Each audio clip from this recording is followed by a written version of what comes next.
I need to continue my Dorje Shugden practice because I have promised my Guru to do so.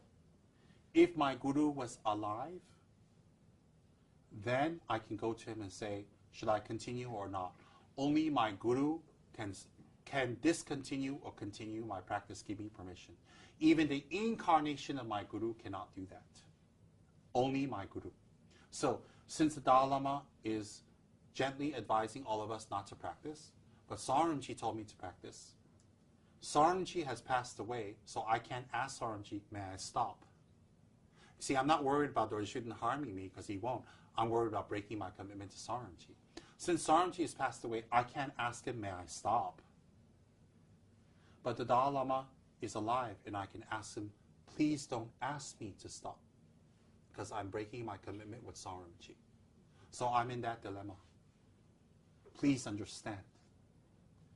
My practicing of Dorje Shugden is my personal business, my freedom of choice. Please don't bar me from restaurants and hospitals and community halls and the Dalai Lama's teachings. Please don't bar me and put up signs to say that I am dirty, I should be disassociated, that I'm a devil worshiper, I'm taking money from the Chinese government, that I hate the Dalai Lama, and that I am a traitor. Please don't say all that because I'm practicing Dorje Shugden, because when you say that, you're saying that about all my lineage lamas, all the Gelugpa teachers and masters who've practiced for 400 years. That is not